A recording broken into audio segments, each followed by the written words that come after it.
तो प्यारे बच्चों कहते हैं कि जो पहली कक्षा से 10वीं कक्षा तक जो हमने 10 वर्षों का परिश्रम करते हैं उसका फल की जो प्राप्ति होती है, तो अधिक मेहनत अधिक खर्च करने के पश्चात भी लड़कों की तुलना में लड़कियों की परिणाम अच्छी आती है।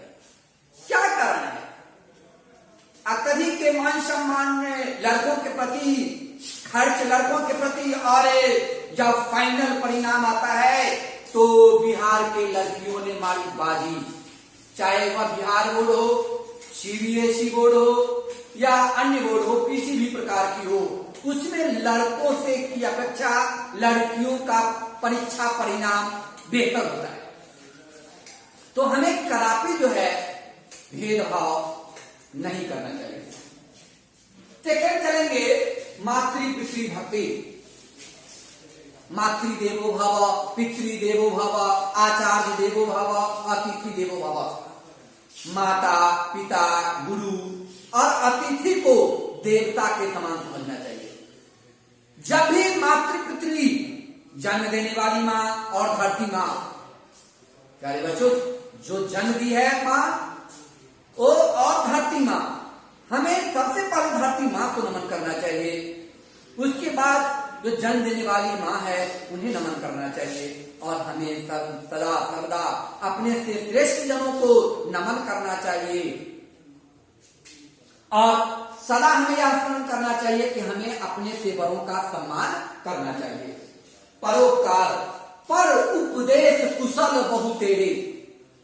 प्यारे बच्चों, हमें हमेशा परोपकार की भावना करनी चाहिए। कभी किसी का दिल दुखाना नहीं चाहिए। नहीं चाहिए दिल दुखाना किसी का, सदा न रहा है सदा न रहेगा जमाना किसी का। प्यारे बच्चों, जो कहा गया है वह एकदम सही कहा गया है।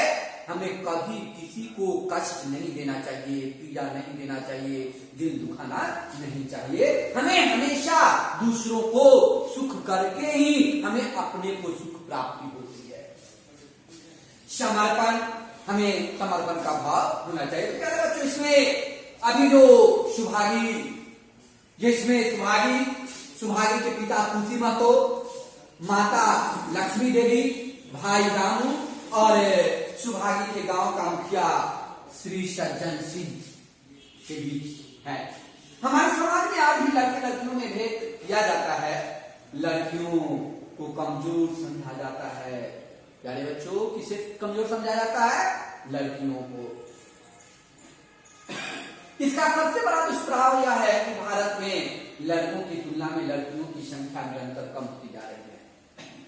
आज के दौर में जब स्त्री सम्मान की बात जोर शोर से की जा रही है, तो मुंशी प्रेमचंद जी की प्रस्तुत कहानी का बड़ी प्रासंगिक है। इसमें जो सुभागी अपने माता पिता के साथ गुजर बसर करती है, कम उम्र में ही, यानी 11 वर्ष की अवस्था में ही वे विधवा हो जाती है और सामयिक उसके पति का निधन हो जाता है। उसके बाद सुभागी अपने माता पिता के साथ रहने को उत्सुक हो जाती है। इस कहानी में के माध्यम से रामू बड़ा भाई होकर के वह कुछ करना नहीं चाहता है। वह केवल माता पिता के कमाए हुए पैसों पर, धन दौलत पे करता हुआ प्रतीत होता रहता है। और सुभागी अपने माता पिता के साथ रहकर गुजर बसर करती है, क्योंकि उसे कोई सहारा नहीं रह पाता है। वह बिलखती हुई चिल्लाती हुई रह जाती है। माँ उसकी चिल्लाहट को सुन करके माता पिता भी सर पीटते हुए रहते हैं, लेकिन वे सभी को जानते हुए सुभागी अपने माता पिता को ढांढस बनाती है कि माँ, मैं आपके साथ ही रहूंगी, मैं आपको छोड़कर कहीं नहीं जाऊंगी और आपके साथ ही मैं जीवन यापन करूंगी। सुभागी दिन रात परिश्रम कर करके वे अपने माता पिता को कभी कोई कार्य करने को प्रेरित नहीं करते हैं, उचित नहीं कराते हैं। वे स्वयं को खेतों में काम करती है, मवेशियों को पालती है, मवेशियों के मलमूत्र को स्वयं साफ करती है और गोबर पाथती है एवं विभिन्न प्रकार के कार्यों को कर करके वह खेतों से अन्न जुट जाती है और माता पिता राम सभी को संतुष्ट करने को हर संभव प्रयास करती है। प्यारे बच्चों, जब सुहागी और रामू के बीच होता है, भेद हो जाता है, क्योंकि रामू अपने पिता से कहते हैं कि नहीं, अब सुहागी को मेरे साथ कोई गुजर बसर नहीं हो पाएगा, क्योंकि सुहागी को मैं जिंदगी भर का परवरिश नहीं कर पाऊंगा।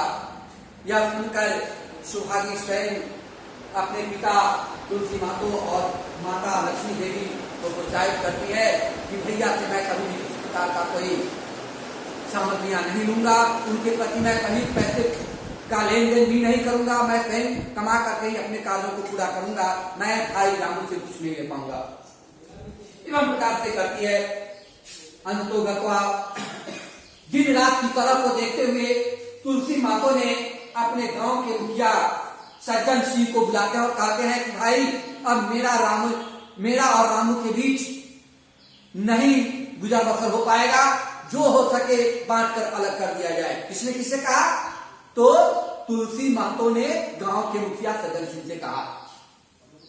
वे आए, उन्होंने सारी बातें कहा, तो कहा कि कुछ भी हो जाए मैं सुहागी को नहीं छोड़ूंगा, सुहागी को साथ रखूंगा। तुलसी मातो जी ने कहे, ये सुनकर के रामू घर से झिझक कर चला गया कि जो करना है कीजिए, मैं आपके साथ नहीं रहूंगा। एक दिन की बात है कि अचानक तुलसी मातो की ज्वर हो चुका था, यानी बुखार लग गया। सुहागी दौड़ी दौड़ी भाई रामू के पास गया कि भैया पिताजी को बहुत जोर का ज्वर हो गया है, आप जल्द से चलिए। सुहागी को धक्का देते हुए बाहर कर दी कि जाओ, जब सही थे तब तुम साथ रखने को कोशिश करती थी, और जब सर गिर गया, ये बीमार से ग्रसित हो गए, तो तुम मुझे कहनी आई हो, जाओ अपने साथ रखना, जो होगा करना अपना। एवं प्रकार से आई। कुछ दिनों तक के बाद ही तुलसी मातो की मृत्यु हो गई। तुलसी मातो की मृत्यु के बाद सुहागी ने ही उसका अंतिम संस्कार की। अंतिम संस्कार कर करके उनके जो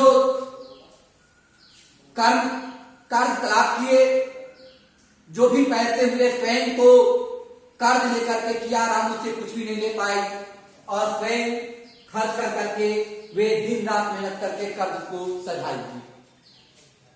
कुछ दिनों के बाद घटना पर घटना घटती चली गई। लक्ष्मी देवी जी ठीक उसी प्रकार से जिस प्रकार तुलसी मातो को ज्वर हुआ था, उसी प्रकार से लक्ष्मी देवी को भी ज्वर हुई, और वह भी कुछ दिनों के बाद गुजर बसी। अब सज्जन सिंह के पास जो तुलसी मातो ने जवाबदेही देकर चले गए थे कि मैं तो जाता हूं, अब तुम्हें सुहागी की देख रेख स्वयं करना पड़ेगा, क्योंकि मुझे मेरे नहीं रहने के कारण रहने पर उसका संपूर्ण जवाबदेही तुम्हारे पास ही रहेगी कि तुम अपनी बेटी समझो सज्जन सिंह सुहागी को, तुम्हें जिस प्रकार से उसको रखना हो रखो, मैं अब अलविदा लेता हूं। तो सज्जन सिंह की पूरी जिम्मेवारी हो गई। लक्ष्मी देवी की भी पूर्णतः कार्य की, उनकी अंतिम संस्कार भी की, जो अपने परिवेश में भोज भंडारा का आयोजन होता है वे सारे कार्य की। सुहागी ने सज्जन सिंह से कुछ रुपए कर्ज लिए थे, जिसे माता पिता के मृत्युपरांत वे स्वयं दिन रात अध्ययन कर करके सज्जन सिंह का कर्ज से मुक्ति ली, उनका एक एक पैसे चुका दी और कर्ज से मुक्ति ले ली। उनकी कार्य प्रणाली को देख करके लोग बहुत प्रशंसित होते थे कि दिन रात मेहनत कर करके अकेले रह करके भी किस प्रकार से सुहागी अपने माता पिता का मान सम्मान अरमान को रखे, और ईश्वर भी उसकी प्रशंसा करती है, ना जाने इसकी कैसी है। उसके बाद माता पिता के चले जाने के बाद उसके पास ढेर पैगाम आने लगे। पैगाम माने प्यारे बच्चों होता है संदेश आना। पैगाम आने का क्या अर्थ होता है? संदेश आना। संदेश आने लगा शादी का। किसका संदेश आने लगा? शादी का संदेश पैगाम आने लगा। अंतोगत्वा वे स्वीकार कर ली और सज्जन सिंह के घरों में सुहागी रानी बनकर चली गई। प्यारे बच्चों, ईश्वर चंद्र विद्यासागर के प्रयासों द्वारा 1856 में अंग्रेजी लोगों के यहाँ भारत सरकार ने विधवा पुनर्विवाह अधिनियम पारित किया। लोगों के यहाँ चाहे जो होता हो, तुलसी महतो अपनी लड़की सुभागी को लड़के रानू से तनिक भी कम प्यार न करते थे। सम्राट आ जाएगा निपुण माने कुशल, विपदा शंकर, विधवा जिस स्त्री के पति की मृत्यु हो चुकी हो, उज्जर गवार सभ्य व्यक्ति, जलसा रंगारंग कार्यक्रम, मिजाज स्वभाव बैरी, कुलवती योग्य, गोदान गाय दान करना, पैगाम संदेश, भगवती यानी देवी। इसी के साथ आज का एपिसोड आपका समाप्त करते हैं। प्यारे बच्चों, आप इस कहानी को सुंदर तरीके से पढ़ेंगे, पढ़कर सुंदर स्वर्ण अक्षरों में कॉपी में लिखेंगे, याद करेंगे और इससे आपको जितने प्रश्न हो सके आप प्रश्न उत्तर करोगे। इसी के साथ मैं आज का पठन पाठन समाप्त करता हूं। धन्यवाद। Thanks, very very thanks dear children.